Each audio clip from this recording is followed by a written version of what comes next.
వక్రతుండ మహాకాయ సూర్యకోటి సమప్రభ నిర్విఘ్నం కురు మే దేవ సర్వకార్యేషు సర్వదా గురు బ్రహ్మా గురుర్విష్ణు గురుర్దేవో మహేశ్వరః గురు సాక్షాత్ పరబ్రహ్మ తస్మై శ్రీ గురవే నమః. శరదా శరదాంభోజ వదనా వదనాంబుజే సర్వదా సర్వదాస్మాకం సన్నిధిః సన్నిధిం క్రియాత్. ఓం గం గణపతయే నమః. సద్గురవే నమః. శ్రీ మహాసరస్వత్యై నమః. మనము సంపూర్ణ హనుమత్ చరిత్రం పారాయణలో భాగంగా చతుర్థోధ్యాయాన్ని ముగించుకున్నామమ్మా. నేటి నుంచి పంచమోధ్యాయం ఆరంభించుకోవడానికి అనేక అంశాలు తద్వారా తెలుసుకోవడానికి ప్రయత్నం చేద్దాం. శ్రీరామ జయ రామ, జయ జయ రామ. అఖిల భూత దయాగరిష్ఠుడైన వశిష్ఠుడు గౌతమాత్మజుడైన శతానందునికి హనుమత్ చరిత్రాన్ని ఇలా చెప్పసాగాడు. శతానంద, శ్రీరామచంద్రుని ఆజ్ఞచే వానరసేన చేసిన యుద్ధాన్ని, అందులో హనుమ చూపిన జగదాశ్చర్యకర అద్భుత ప్రతాపాన్ని చెబుతున్నాను విను. మాయానగర ముట్టడి అనే అంశం. రామాజ్ఞచే రామదండు ఉపవనంలో విడిది చేసింది. సుగ్రీవ, అంగద, విభీషణాది సైన్య ప్రముఖులందరినీ పేరు పేరున పిలిచి సైన్య విభాగాన్ని కల్పించి శతకంఠుని పట్టణాన్ని ముట్టడించమని ఆజ్ఞాపించాడు దశరథి. కిలకిలార్భటులతో కపిసేన కదిలింది. సైన్యం యొక్క సంచలనంచే రేగినటువంటి ధరాపరాగం సూర్యమండలాన్ని కప్పేసింది. అంటే అంత దుమ్ము ధూళి దుమ్ము లేచిందనమాట అట్లా నేల మీద. అది సూర్యమండలాన్ని కూడా కప్పేసింది. అంటే ఆ దుమ్మంతా అంత మొత్తం ఆకాశం అంతా కూడా వ్యాప్తి చెందింది అన్నట్లుగా. ముట్టడి ప్రారంభమైంది. నర వానర ధనుజ సైన్యం పెచ్చురేగింది. చెట్లు బండరాళ్లతోనూ అగడ్తలను పూడ్చివేశారు. కోటగోడను కూలగొట్టారు. గోపురాలను పడగొట్టారు.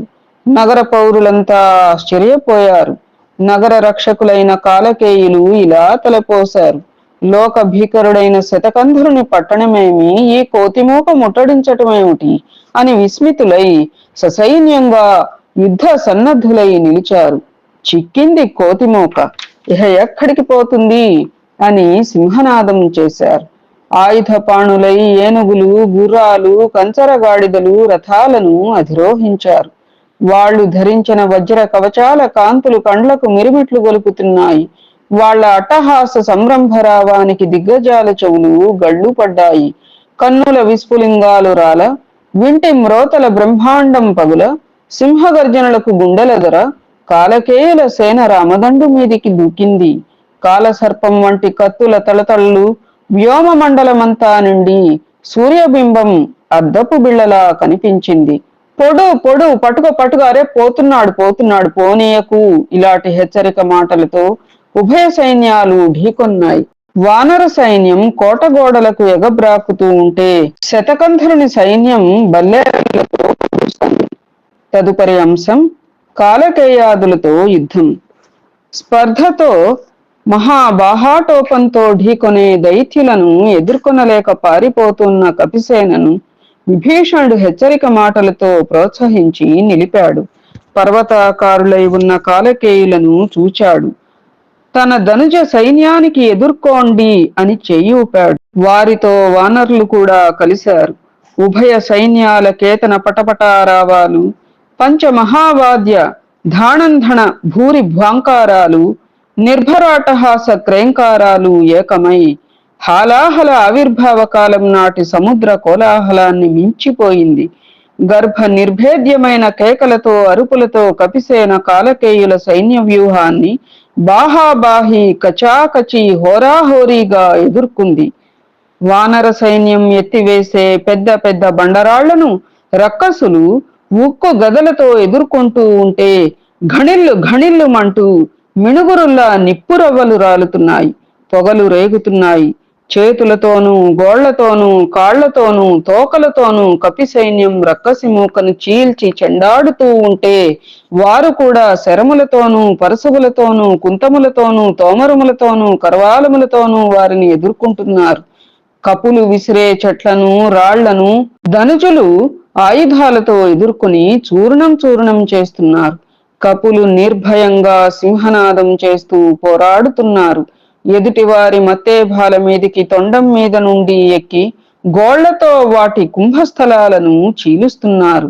అప్పుడు కాలకేయులు వారి సేనను కపి సైన్యం మీదికి పురుగొల్పారు. కపి సైన్యం మహోత్సాహంతో సింహనాదం చేస్తూ విభీషణుని సైన్యంతో కలిసి శత్రు సైన్యాన్ని ఎదుర్కొంది. ఆ సంకుల సమరంలో రేగిన ధరాపరాగం సముద్రాన్ని ఇంకింపచేయగా ఉభయ సేనలు భుజాభుజి తలపడినారు. ఈ విధంగా పరస్పర జిగీషతో అహోరాత్రాలు 2 నెలలు హోరాహోరీ యుద్ధం చేశారు. తదుపరి అంశం శతకంఠుడు యుద్ధవార్తను వినుట. ఇక్కడ ఇలా యుద్ధం సాగుతూ ఉండగా అక్కడ శతకంఠుడు కోటలో శివధ్యానంలో ఉండి రణధ్వనులను విన్నాడు.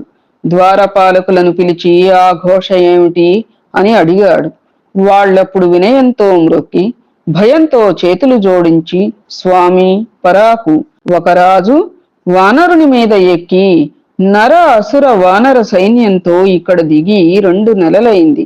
ఈ 2 నెలలుగా మన నగర రక్షకులైన కాలకేయుల సైన్యం వారితో పోరాడుతూనే ఉంది. మీరు విన్న రణగుణధ్వని అదే అని విన్నవించారు. విన్న వెంటనే మితిమీరిన కోపంతో శతకంఠుడు, ఆహా, ఏమేమి, రాజైన ఒక నరుడు కోతిమూకతో వచ్చి నా నగరాన్ని ముట్టడించి బాహాబలంతో రణసన్నాహం చేస్తున్నాడా? ఈ మాట విన్న లోకులంతా నవ్వుతారు. బిడౌజుడు మొదలుగా దిక్పాలకులు ఆజులో నాకు జేజేలు పలుకుతూ ఉంటే కేవల నరుడా వనచరులతో కూడి రణం చేసేది? భలే రాణి, నా పురిలో ప్రవేశించటం అంటే బెబ్బులు ఉన్న పొదలోకి లేడి కొదమలు వచ్చినట్లే, సింహం ఉన్న గుహలోకి ఏనుగుల గుంపు చొరబడినట్లే, మహాసర్పం పుట్టలోకి పిల్లతెమ్మరలు దూరినట్లే, పిల్లి ఆకలితో పొంచి ఉన్న చోటికి చిట్టెలుకలు దరిచేరినట్లే, మత్తులై వచ్చిన వారి పచ్చి మాంసాన్ని శూలాలకు గ్రుచ్చి భూతతృప్తి చేస్తాను అని రోష కషాయితాక్షుడై ఆ రాక్షసేశ్వరుడు జపమాలను క్రింద పెట్టి సచివులను ఆప్తులను రావించి యుద్ధ సన్నద్ధుడై రణభేరులు మ్రోయగా ధానంధణ ధ్వనులు మిన్నుమిట్ట కోలాహలంగా ఆలానికి సన్నుద్ధుడయ్యాడు. తదుపరి అంశం శతకంఠుడు యుద్ధానికి బయలుదేరుట. 200 చేతులతో అతను ధరించిన ఆయుధాల కాంతులు సూర్యప్రభలను వెక్కిరిస్తున్నాయి. కర కంకణాంగద గ్రైవేయ మణిభూషణావళుల రోచిస్సులు బ్రహ్మాండమంతా అల్లుకున్నాయి. 100 శిరస్సులు ధరించిన కిరీట ద్యుతులు నక్షత్రాల గర్వాన్ని అణిచివేస్తున్నాయి. చీకటి కొండలా ఉన్న నల్లని మేనిఛాయ నింగిని మృంగుతోంది. అంటే అంత నల్లగా ఉన్నాడనమాట. వికట రోష భయంకర భృకుటి దుర్నిరీక్ష దుర్భర దుస్సహ తేజో విరాజమానుడై చటులోగ్ర నిష్ఠుర గంభీరాట్టహాసంతో భూరి కరాళ విస్ఫార దంష్ట్రలతో సమర సంరంభ సంభృతోత్సాహంతో ఉగ్ర శౌర్యోపకంఠుడై శతకంఠుడు 2వ కాలకంఠునిలా నిశిత త్రిశూలాన్ని త్రిప్పుతూ నిలింపులు కంపమొంద చండ ప్రతాపుడై భండన భూమికి బయలుదేరాడు. తదుపరి అంశం అపశకునాలు గోచరించుట. భూరి భేరి పటహ శంఖ కాహళ మర్దళ ఢక్క హుడుక్క ఇత్యాది రణవాద్య విశేషాల రొదలకు కర్ణభేరి పగుల కహ కహ ధ్వనులతో సేన కదిలింది. ఆ సమయంలో అనేక అపశకునాలు తోచాయి. ఘోరంగా నింగి నుండి నిప్పు కణికలు రాలాయి. దానికి తోడు ఏనుగుల గుర్రాల తోకలు నుండి మంటలు పుట్టాయి. ఎడలేక పడిన ఉత్కాపాతానికి పుడమి గడగడ వణికింది. దానికి తోడు ఏనుగులు ఏడ్చాయి. ఆకాశం మీద రాబందులు విహరించాయి. కేతనాల మీద గ్రద్దలాడాయి. భూత భేతాళాలు సంచరించాయి. నక్కలు యథేచ్ఛగా తిరిగాయి. అంతటా మృత్యుఛాయలు గోచరించాయి. దానికి తోడు ప్రతికూల వాయువులు వీచాయి. మొరకుదనంతో వాటిని లెక్క చేయకుండా శతకంధరుడు రణరంగానికి కదిలాడు. వాని శత శిరస్సుల కిరీటద్యుతులు, వాని విభీషణోజ్వల కాంతులు, 200 చేతుల ఆయుధాల తడతళ్ళు, వాని శరీర జృంభణం, వాని మదోద్ధతి చూచి రాఘవుడు మహదాశ్చర్యంలో మునిగిపోయాడు. అంత మారుతి వంగి నమస్కరించి, స్వామి, అవ్యేతత్వ స్వరూపులైన మీరా ఇంత వింతగా చూస్తున్నారు? మీ దృష్టిలో వీడొక లెక్క. చింతమాని సరసంధానం చెయ్యండి అని కర్తవ్యాన్ని గుర్తు చేశాడు. అన్నాడే కాని అంతవరకు కూడా ఆగకుండా మొదటి దెబ్బ తనే కొట్టాడు. తదుపరి అంశం శతకంఠునితో హనుమ యుద్ధం. కండ్ల నిప్పులు రాల, పండ్లు పటపటా కొరుకుతూ హుంకార ఆర్భాటానికి శత్రుమూకల గుండెలెదర రాక్షసుల పాలిటి తోకచుక్కలా వచ్చి అదిలించి పిడికిలి బిగించి కోపంతో ఇదిగో తిను అంటూ శతకంధరుని రొమ్ము మీద బలంగా ఒక్క పోటు పొడిచాడు. ఆ పోటుకు భూమి మీద పడ్డాడు శతకంఠుడు. ముహూర్త మాత్రానికి మళ్లీ లేచి ఎదురుగా ఉన్న సమీర కుమారుని చూచి, బాపురే, బలశాలివే, త్రిజగద్భయంకరుడైన నన్నే నొప్పించావే. నీ పిడికిలిపోటు గట్టిదే. లోకాలన్నీ తిరిగాను, ఇంద్రాది దిక్పాలకులను గెలిచాను, ఇంత వాడనయ్యాను. నీవలే నన్ను నొప్పించిన వాణ్ణి నేను ఎరుగను. నీ పిడికిలిపోటు రుచి నేను చూచాను, నా శూలపు పోటు రుచి నువ్వు కూడా చూడు అని బీరపు మాటలాడుతూ తనకంటే పొడవైన శూలాన్ని ఆంజనేయుని మీద ఊచి ఊచి వేశాడు. నిప్పులు కక్కుతూ వచ్చిన శూలాన్ని పట్టి పాదంతో విరిచి పారేశాడు హనుమ. మేలు మేలు, నిన్ను మెచ్చాను అంటూనే 200 చేతులతో ముసల, ముద్గర, తోమర, పరసు, భిండివాల, కరవాల ఇత్యాది ఆయుధాలను విసిరాడు. వాటన్నిటినీ నడుముకు త్రుంచాడు పావని, అంటే మధ్యకు విరిచిపారేశాడు అన్నమాట. తదుపరి అంశం హనుమ వాలసేతువును నిర్మించుట. ఆ వేళ రాఘవుడు మారుతి శరీరాటోపాన్ని, వీర విక్రమ స్ఫూర్తిని చూచి ఆనందంతో పొంగిపోయాడు. అదే సమయంలో ఒక్కసారి పైనుండి క్రింది వరకు శతకంధరుణ్ణి చూచి ఆగ్రహావేశుడయ్యాడు. లక్ష్మణుని చేతి కోదండాన్ని అందుకున్నాడు. ప్రళయకాల గర్జనల వింటి నారిని సారించాడు. రాముణ్ణి చూచిన శతకంఠుడు కుటిలంగా భృకుటిని ముడిచి, కన్నుల నిప్పు కణికలు రాల కొండ గుహల్లాంటి నోళ్లు తెరిచి పెద్దగా అరిచి 200 బాహువులతో శర పరంపర గుప్పించాడు. కోదండ పాండితి మండనుడైన రాఘవుడు తన బాణాలతో వాటిని ఎగురగొట్టాడు. దాశరథికి బాసటక సుగ్రీవ విభీషణులు వచ్చి నిలిచారు. శైల శస్త్రాదుల చేత దైత్యుణ్ణి కప్పారు.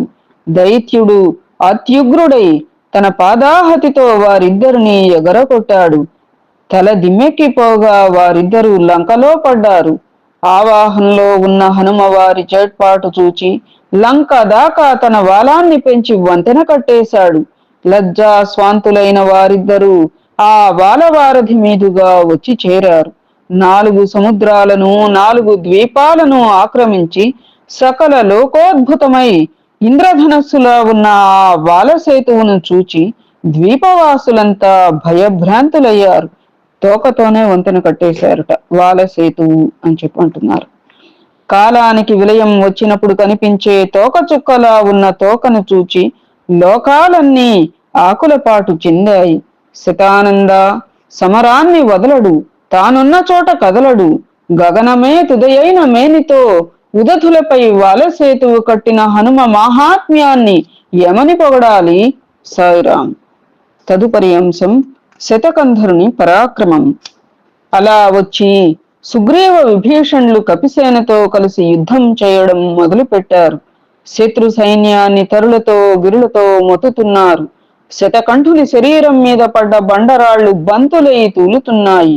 దైత్యునిలో ఒక్కసారిగా ఆగ్రహం పెళ్ళుబుకింది. లోక భయంకరుడై నిలిచాడు. కపులను బాధించటం మొదలుపెట్టాడు. కొందరిని పాదతాడనం చేత, కొందరిని మోకాలిపోటుల చేత, కొందరిని చెంపదెబ్బల చేత, కొందరిని ముష్టిఘాతాల చేత హింసిస్తూ ఇలా రుద్రుడై చెలరేగాడు. అతని ధాటికి కపులంతా కాందిసీకులై పారిపోయారు. అంగద, నల, నీల, జాంబవంతాది కపివీరులు ప్రాణాలు దక్కితే చాలనుకుని పలాయితులయ్యారు. మిగతా కపులు కుప్పలు కుప్పలుగా నేలకూలారు. విభీషణుని సేన పంట బరువుకు తలలు వాల్చిన వరి చేనులా నేల కొరిగింది. అప్పుడు తన సేనకు సంప్రాప్తించిన దీనస్థితిని చూచి భరత లక్ష్మణులు అక్షీణ పరాక్రమంతో రాక్షసరాజును ఎదుర్కొన్నారు. కృశానుకీలా లాలితంబైన శర పరంపరతో కప్పేశారు. వాడు దర్పంతో కన్నులు ఉదయార్కుని వలె అగ్నిగోళాలై జ్వలింప ఆకలిగొన్న సింహంలా గర్జించి ప్రతిఘటించాడు. వారి మధ్య పోరు ఘోరంగా 4 నెలలు సాగింది. తదుపరి అంశం శ్రీరామ శతకంధరుల యుద్ధం. అంతం లేకుండా రాత్రి పగలు సాగిన సమరంలో అలసిన లక్ష్మణ భరతులను చూచి రాముడు, సోదరులారా, శతకంఠునితో 4 నెలల శస్త్రాస్త్ర ప్రయోగం చేసి యుద్ధంలో అలసిపోయారు.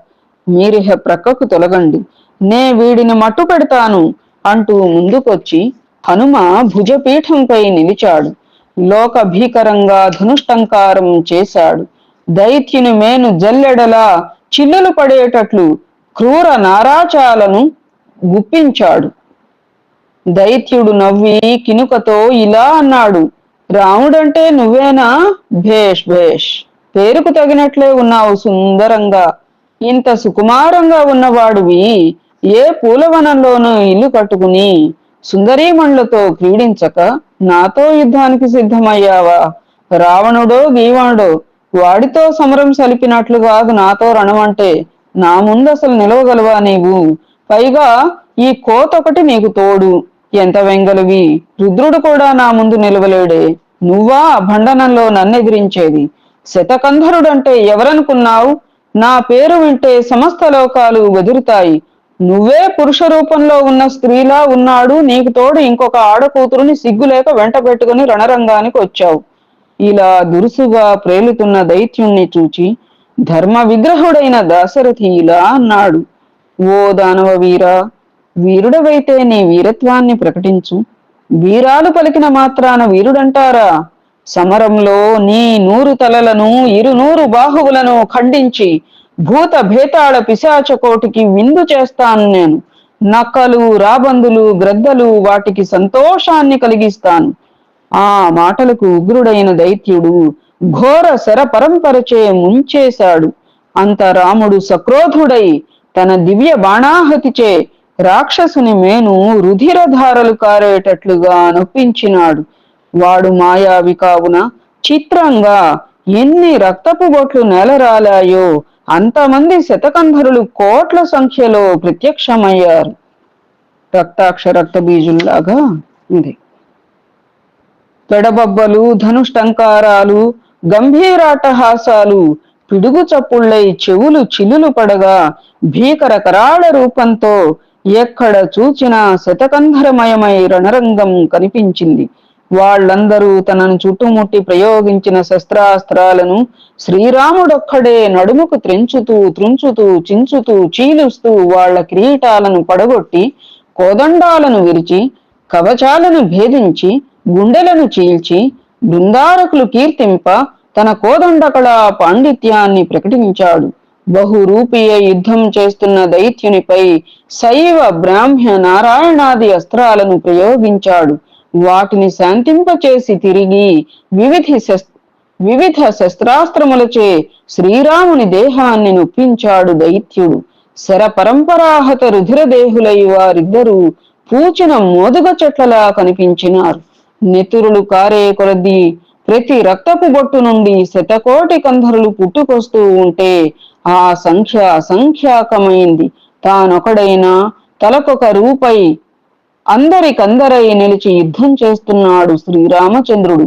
ఈ రహస్యం హనుమకొక్కడికే తెలుసు. శతానంద, వింటున్నావా?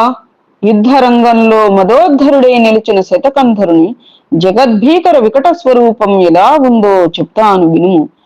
హార కేయూర కిరీట కాంతులు తొలకరి మెరుపులై తోచ, ధగధగద్ధిత నేత్రాలు అగ్నిగోళాలై వెలుగ, కరకు కోరల వివృత శతాస్యుడై రాహువును తలపింప, ఆకాశాన్నంటిన దేహం మహాకాళ భైరవుణ్ణి మరిపింప, పదఘట్టనలు పాతాళాన్ని పగల్చ, 2 నూర్ల చేతుల కత్తుల తళతళలు సూర్యప్రభులను కప్పివేయ, బహురూపుడై వివిధాస్త్ర ప్రయోగం చేస్తున్నాడు శతకంఠుడు. రాఘవుడు కూడా దారుణ మారణాస్త్రాలను ప్రయోగిస్తున్నాడు. శతముఖుడు చావడం లేదు సరిగదా, ఇంకా అసంఖ్యాక శతాననులు పుట్టుకొస్తున్నారు. తదుపరి అంశం పంచముఖ ఆంజనేయుని వీరవిక్రమం. ఈ మాయాయుద్ధాన్ని చూస్తున్నాడు హనుమ. ఇహ ఆగ్రహం ఆగలేదు. వీరావేశంతో కుప్పించి ఎగిరి శతకంఠుని శిరస్సును తన్నాడు. కసితీరా తిట్టాడు. కాలితో తన్నాడు, తోకతో కట్టాడు, కొట్టాడు. రక్తధారలు కారగా చెంప చెళ్ళుమనిపించాడు. పిడికిలితో పొడిచాడు. పండ్లు పటపట కొరుకుతూ మొత్తాడు. ప్రళయకాల సూర్యప్రభలతో వెలిగిపోతున్నాడు. కోపం రూపుదాల్చినట్టున్నాడు. రాఘవ చండ కోదండ విముక్త బాణాహతికి దైత్యుని కాటుక కొండ వంటి శరీరం నుండి బొటపట కారుతున్న క్రొత్త నెత్తురు వరదలై పారుతూ ఉంటే మరీ రెచ్చిపోయాడు హనుమ. లెక్కకెక్కువైన రక్కసులు ఒక్కసారిగా చుట్టుముట్టారు. వారందరినీ పికటిల్లిన ఆ జగజ్జట్టి పాదతాడనంతో నెట్టివేశాడు. చేతులతో, గోళ్లతో, కాళ్లతో, తోకతో, పిడికిలతో చిత్ర విచిత్రంగా దెబ్బలు కొడుతూ, రక్కసుమూక చేతులు నరుకుతూ, శిరములను ఖండిస్తూ, నరాలను త్రెంచుతూ, రొమ్ములను చీలుస్తూ, పిక్కలను వ్రక్కలిస్తూ, తొడలు మెడలు నులిమి పారేస్తూ, ఎముకలను దుమ్ము చేస్తూ, చర్మాలను ఒలుస్తూ, మర్మాలను నిర్మూలిస్తూ, పొట్టల్లో పొడుస్తూ, నోళ్లను పెకలిస్తూ, దంతాలను పీకుతూ, వెన్నులను తన్నుతూ, మెదడును ముద్ద చేస్తూ, కపాలాలను పగలకొడుతూ ప్రళయ తాండవం చేస్తున్నాడు. అసంఖ్యాకంగా కనిపిస్తూ ఉన్న శతముఖులను, దోమలను, చెదపురుగులను నలిపినట్లు నలిపి పారేస్తున్నాడు. ఆకాశంలో అంతటా వ్యాపించి ఘోషిస్తున్నాడు హనుమ. సమీర కుమారుడు కనుక ఝంఝా సమీరంలా దిక్కులను ధూళి ధూసరితం చేస్తున్నాడు. కాలాగ్నిలా మంటలు పుట్టిస్తున్నాడు. ప్రళయకాల సముద్రంలా ఉద్రేకంతో రౌద్రావతారుడై బహుళంగా తోచిన శతకంఠుల్ని వాడి సైన్యాన్ని నెత్తుటి ఏరుల ముంచుతున్నాడు పంచముఖుడైనటువంటి ఆంజనేయుడు. ఎప్పుడు చూడని ఆ పంచముఖ ఆంజనేయ స్వరూపాన్ని చూచి వియచ్చరులు అచ్చెరువును, దైత్యుడు రౌద్రాన్ని, వాడి సేన భయాన్ని పొందారు. కపి సైన్యానికి సంతోషాన్ని, రామునికి భృత్యుభావాన్ని, సుగ్రీవునికి సౌహార్దాన్ని తోపింపచేసింది ఆ దివ్య స్వరూపం. తదుపరి అంశం సీతాదేవి శతకంధరుని వధించుట. ఈ విధంగా హనుమ పెక్కుమంది రక్కసులను మట్టు పెట్టగా, రాఘవుడు కూడా తానొక్కడై చూచువారలు అక్కడ పడగా అనేక మంది దైత్యులను సంహరించాడు. వీర విక్రమ రసావతారుడై ఘోరంగా పోరు సలుపుతూ ఉన్న రాఘవుని చూచి సీతాసాధ్వి సంభ్రమాశ్చర్యచకితురాలై కించిత్ గర్వాన్ని కూడా పొందింది. ఆమెను చూచిన రాఘవుడు అలసినట్లు నటించి తన కోదండాన్ని, తూణీరాలను ఆమెకందించాడు. వీరపత్ని కావున మచ్చికతో ఇచ్చిన కోదండాన్ని తీసుకుని రణం చేయాలనే ఇచ్చ ఉన్నా హెచ్చైన సిగ్గుతో మోమర వంచి నిలబడింది. ఆమె ముచ్చట ఎరిగిన రాఘవుడు లీలగా వంగిన అరవిందంలా ఉన్న ఆమె ముఖాన్ని చూచి చుబుకాన్ని పట్టుకుని పైకెత్తి రాక్షసులతో రణం చేయమని అనుజ్ఞ ఇచ్చాడు. అంటే తలవంచిన ముఖాన్ని గడ్డం పట్టుకుని ఇలా పైకెత్తి చూచి రాక్షసులతో రణం చేయమని అన్నారన్నమాట. ముఖాన చిరునవ్వు వెన్నెలలు మొలకెత్త సరసపు చూపులతో భర్తకు మ్రొక్కి నాథుడందించిన కోదండ తూణీరాలను గైకొని ధనుజులు కంపమొంద ధనుష్టంకారం చేసి కుడికాలు వంచి ఎడమకాలు ముందుకు చాచి నిండు విక్రమంతో నిలిచి దైత్యునికి కాళరాత్రిలా కనిపించింది సీతాదేవి. మొదటిసారి శతకంధరుణ్ణి కోపంతో ఎర్రబడిన ముఖంతో చూచినప్పుడు ఆమె కెంపు ఛాయ వంటి చూపు, ప్రథమ ప్రయోగంలోనే రక్కసుని రొమ్ము చీల్చి వెన్ను దూసిన రక్తసిక్తమైన తూపు, ఆ 2 లోకాలకు ఒక్కలా కనిపించాయి. ధనుర్మధ్యాన్ని పిడికిటితో పట్టుకున్న ఆమె పెంపు, వింటినారికి వాడి బాణాన్ని సంధించే సొంపు, శత్రువుపై దట్టంగా శర పరంపరలను కురిపించే ఆమె తెంపు, అరివీరుల క్రూర నారాచాలను నడుముకు త్రెంచే నేర్పు, ఇవన్నీ శ్రీరామచంద్రునికి కన్నుల పండువై తోచాయి. ప్రత్యాలీఢ పాదాబ్జయై శత్రువుపై శర పరంపరను గుప్పుతున్న సీతను చూచి ఆశ్చర్యచకితుడై ఇలా అనుకున్నాడు రాఘవుడు. ఎప్పుడు తెలవాలు కన్నుల ఈ కలికి చూపుల కాలానల జ్వాలలను ఎలా కృమ్మరించగలుగుతోంది? ఎల్లవేళలా సుందర మందహాస వదనార విందయైన ఈ చంద్రముఖి చండ మార్తాండ ప్రభలను ఎలా కురిపించగలుగుతోంది? గండుకోయిల కూతకు బెదిరిపోయే ఈ భీత హరిణేక్షణ సింజుని మ్రోతలో కల్పాంత మేఘ గర్జనలను ఎలా ప్రకటించగలుగుతోంది? చిలుక పలుకుల ఈ కలకంఠి హుంకారంలో విలయకాల ఝుంఝా మారుతాన్ని ఎలా సృష్టించగలుగుతోంది? మృదు స్వభావ అయిన ఈమె ఇంత క్రౌర్యాన్ని ఎలా చూపించగలుగుతోంది? ఇలా శృంగార వీరాలను ఏకకాలంలో ప్రకటిస్తూ యుద్ధం చేస్తూ ఉన్న సీతాదేవి తన బాణాలను నడుముకు త్రుంచుతూ తన పైకి నిప్పులు కక్కుతున్న అలుగులను వేస్తున్న ధనుజుని ఎలా సంహరించాలా అని ఆలోచించి తారక బ్రహ్మ మంత్రాన్ని జపించి ఇలా అస్త్ర ప్రయోగం చేసింది.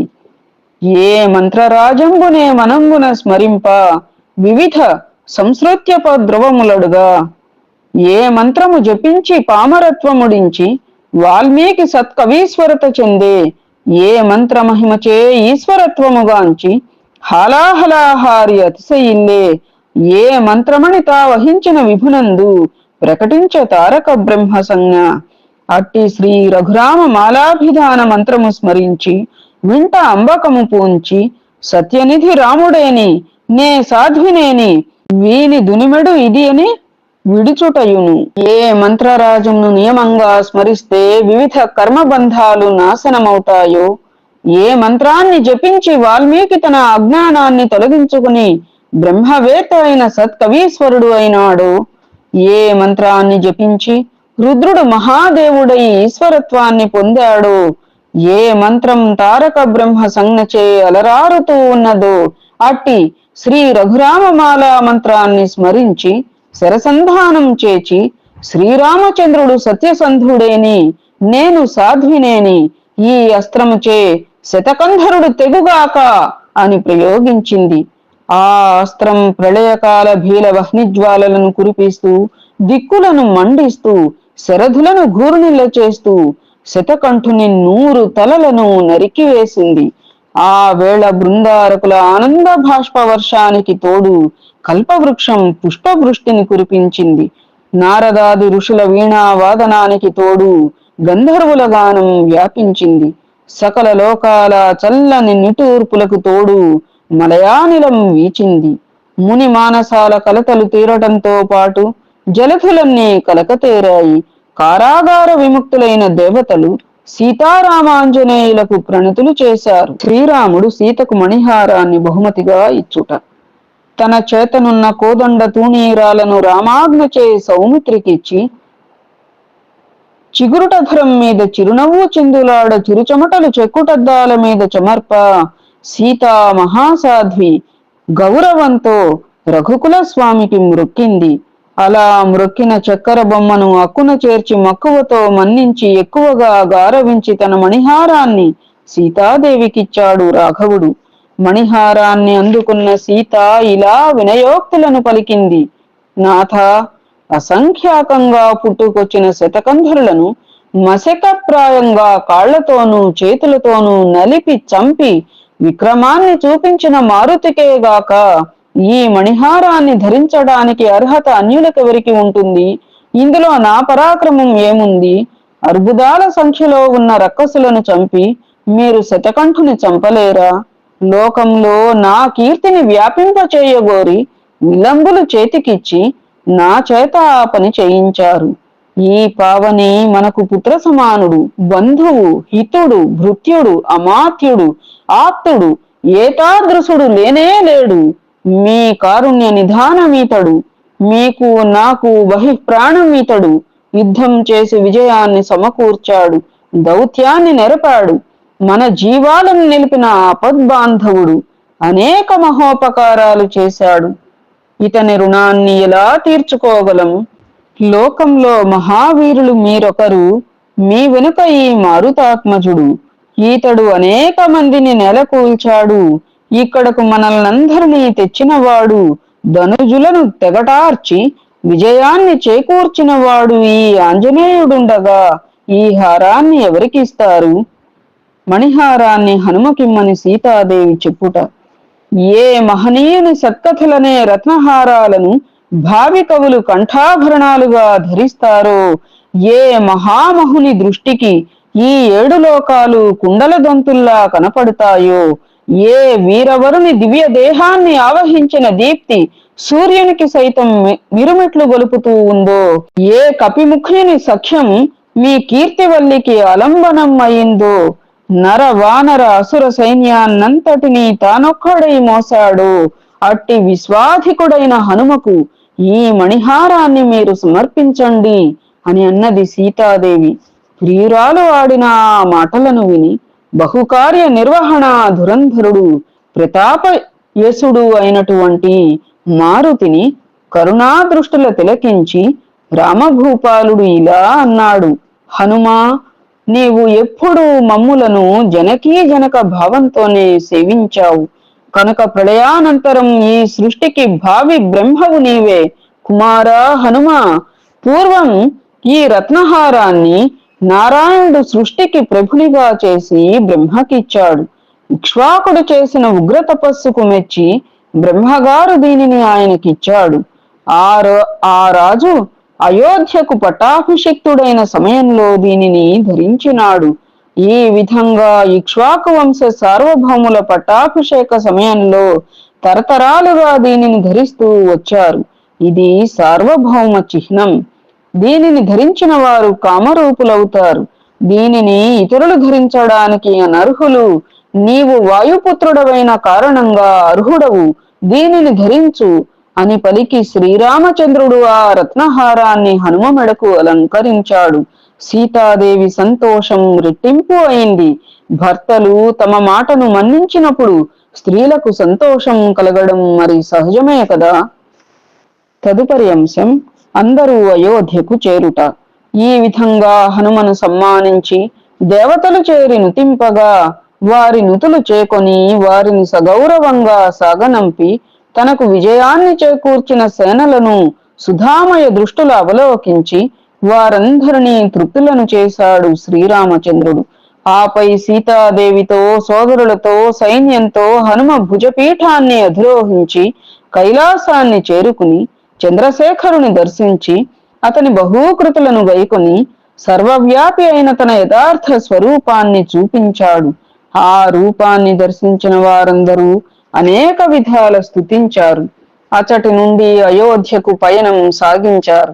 మధ్యలో ప్రయాణంలో గోచరించిన అనేక దృశ్యాలను సీతాదేవికి వివరించాడు శ్రీరాముడు. శుభలగ్నంలో అయోధ్య ప్రవేశించాడు. నగరి వాకిట నిలిచి దండనాథులను విడిదికి వెళ్లమని ఆజ్ఞాపించాడు. హనుమ కైదండ అయ్యగా ధరాత్మజ ఎడమ వైపున నడువగా సోదరులు కొలువగా కొంతమంది ప్రముఖులు తన్ననుసరించి రాగా తమ రాకను విని సంతసిస్తున్న తల్లులను సందర్శించి పదాభివందనం చేశాడు శ్రీరామచంద్రుడు. తల్లుల ఎదుట రాముడు హనుమను నుతించుట. అలా మ్రొక్కిన కుమారులను అక్కున చేర్చుకొని తల నిమిరి ఆనంద భాష్పాల శరీరాలు తడిసి ముద్దవగా తల్లులు ఇలా అడిగారు. రామా, లోకకంటకుడైన శతకంధరుణ్ణి యుద్ధంలో ఎలా గెలిచావు? వారి ప్రశ్నకు సమాధానంగా మారుతిని చూపించి రాఘవుడు ఇలా అన్నాడు. తల్లులారా, తన మహిమతో ఆకాశాన్ని కప్పిన లోక విఖ్యాతుడు ఈ ఆంజనేయుడు. లెక్కకు మిక్కిలి అయిన నర వానర ధనుజ సైన్యాన్ని తానొక్కడే మూపున మోసిన మహాసత్వుడు ఈ హనుమంతుడు. నిమిషంలో సముద్రాలన్నీ దాటిన ఘన వేగశాలి ఈ మారుతి. శాఖద్వీప మాయాపట్టణం నుండి లంక వరకు వాలసేతువుని నిర్మించిన జగద్వంద్యుడు ఈ సమీర కుమారుడు. అసంఖ్యాక శతకంధరులను మట్టుబెట్టిన జగజ్జట్టి ఈ పావని. 1000 మాటలెందుకు, పోరులో మా విజయానికి కారణం ఈ వాయుపుత్రుడు. తల్లులారా, ఈతని వల్లనే ఈ కార్యం నెరవేరింది అని అనగానే తల వంచుకొని నిలుచున్న హనుమను ప్రీతితో చూచారు స్త్రీజనం. తదుపరి రేపు కొనసాగించుకుందామా అమ్మ? ఏతత్ఫలం సర్వం సద్గురు చరణారవిందార్పణమస్తు. సద్గురవే నమః. శ్రీమాత్రే నమః.